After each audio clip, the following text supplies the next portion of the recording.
Hello, everybody.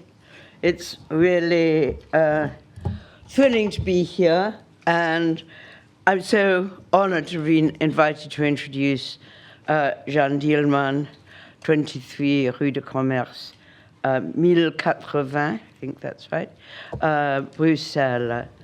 And I'd like to thank Isabel and Aga for having invited me and for being here this evening.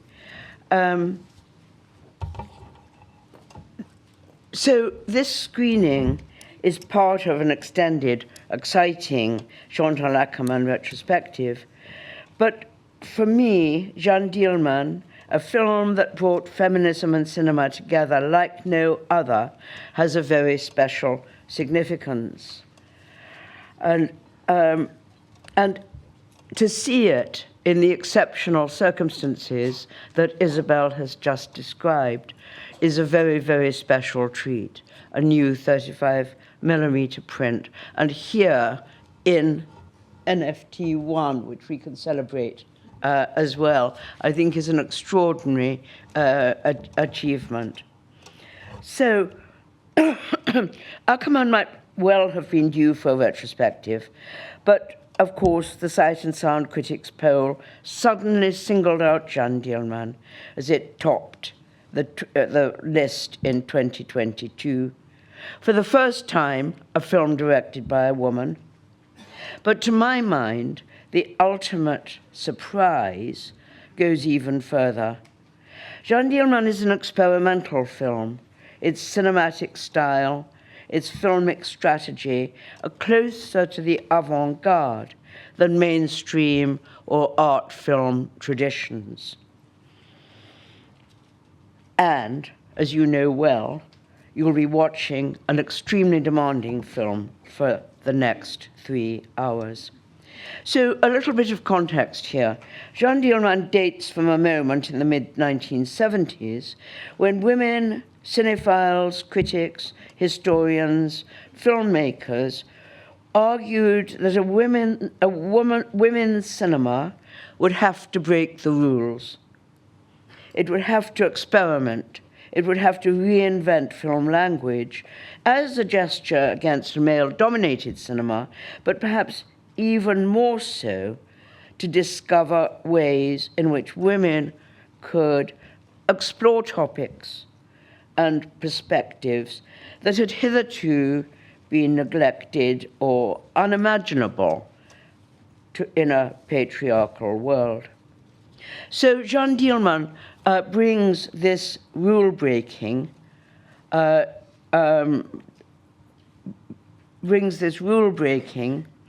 onto the screen. And in a film that agonizingly depicts a woman's oppression, Chantal Akerman transforms cinema, itself so often an instrument of women's oppression, into a liberating force. So, standing here in 2025, I feel rather like a piece of living memory, a voice from the past, almost a bit of an archive, as it were. And I want to, in this spirit, I want to reminisce about the first time I saw the film 20 years ago. It would be this summer, at the Edinburgh Film Festival in 1975. It was a year of many remarkable films, radical films, political films, experimental, made by men and women. But Jeanne Dielman stood out as something completely new, unexpected. It was the film's courage that was most striking at the time. Akerman's unwavering political perspective, her uncompromising use of film language. The last time I was standing here with Isabel, when Isabel was unveiling the 2022 poll, I made a short statement, and I said that in 1975, it had felt as though just as there had been a before and after Citizen Kane, there would be a before and after Jeanne Dielman. Surprise is something both films have in common. So Jeanne Dielman was made in a first by an all-woman crew, shot by Babette Molgort, who'd previously worked with Yvonne Rainer, and the camera takes up a position that Akerman has said is set at her own eye level. Jeanne Dielman was first screened at the Directors' Fortnight in Cannes. Akerman has described the difficult atmosphere as she and Delphine Seyrig sat at the back of the cinema, listening to the seats banging as the audience walked out. In an interview much later in her career, she pointed out, the next day, 50 people invited the film to film festivals, and I traveled with it all over the world. The next day, I was on the map as a filmmaker, but not just a filmmaker. At the age of 25, I was given to understand I was a great filmmaker. It was pleasing, of course, but also troubling, because I wondered how I could ever do better. And I don't know if I have. I find that I don't know if I have extremely poignant, very touching. So I want to introduce some aspects of the experience of watching Jeanne Dielman, but without, while preserving its surprises. So to begin with, Akerman's specific, one of Akerman's specific aims was to give a housewife's domestic actions and gestures new cultural and aesthetic value.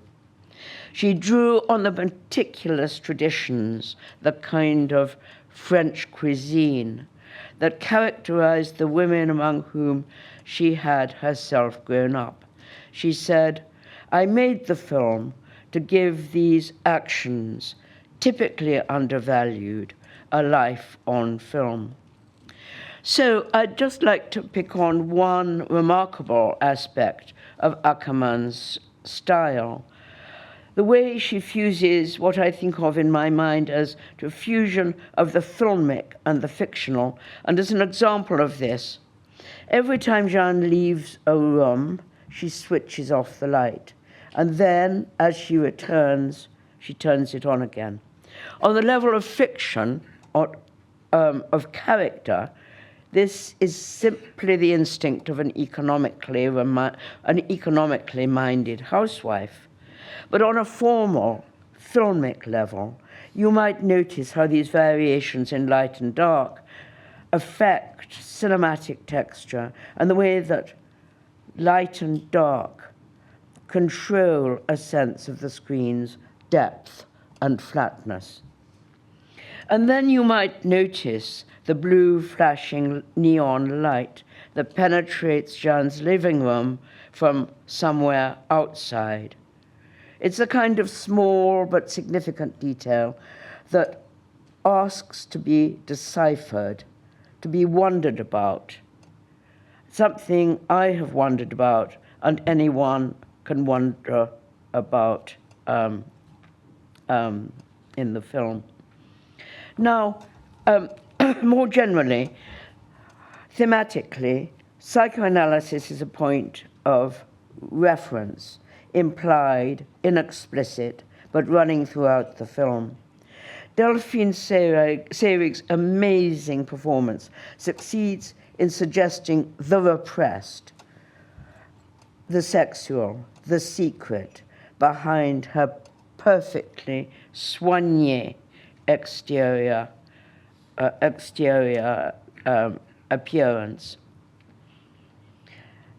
Akerman was close in the early 70s to a French feminist group called Psychanalyse et Politique, Psych-et-Pol, and although she moved away from the group, to my mind at least, the importance of psychoanalysis for feminist politics and cinema informs Jeanne Dielman. Now, I want to end with two themes that seem to me to be essential for the film's significance, for women's cinema, but also for the film as a landmark in the history of cinema. One is silence, and the second one is time. Jeanne Dielman revolves around silences and a woman silenced.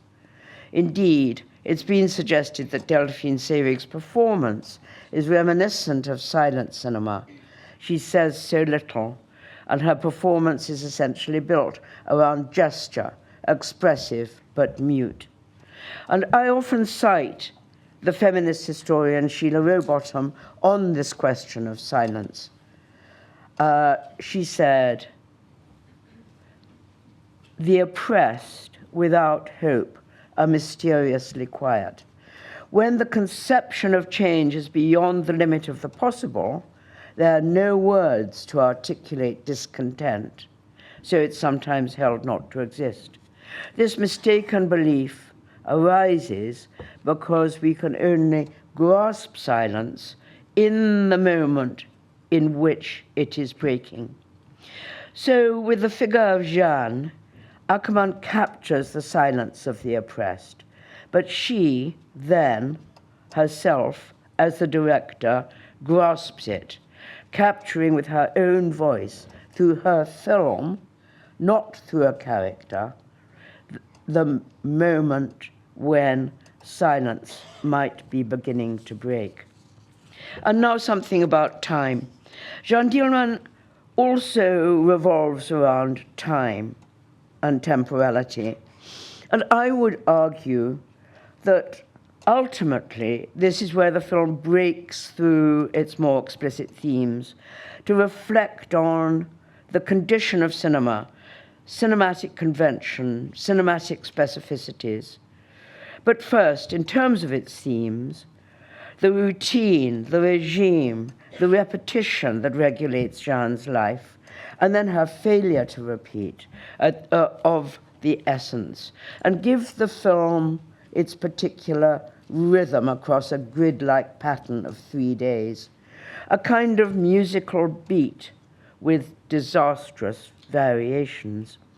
As Akerman gives these domestic actions and gestures a new value on the screen, she takes real time to give them a new value, and they acquire a new value through real time. And this is where fiction and film once again seem to fuse. But gradually, we can become aware literally of the time they take, to film. Usually, of course, convention demands that a shift in point of view, a camera movement, and so on, saves us, the audience, the spectators, from the reality of the strangeness of reality of seeing time itself pass. But here, again, you might notice, fictional time recedes and the reality of the recording comes to the fore, that past moment which is so usually taboo when the camera captured the scene. Only film can record and preserve the image of time in its duration, a chunk of time, which I like to think of as a chunk of time fossilized as it passes. A last thought. There's a kind of craziness about this film, about Jeanne Dielman. There's an excess. There are moments when one's tempted to laugh. It's an experimental avant-garde film. It's also a melodrama. Furthermore, I often think that an achievement of this kind, even, dare I say it, a masterpiece, demands a kind of absolute and obsessive craziness on the part of the director. There's so much more to say, so much I haven't said, but I won't go on. You'll all be waiting to me to stop so you can watch the movie.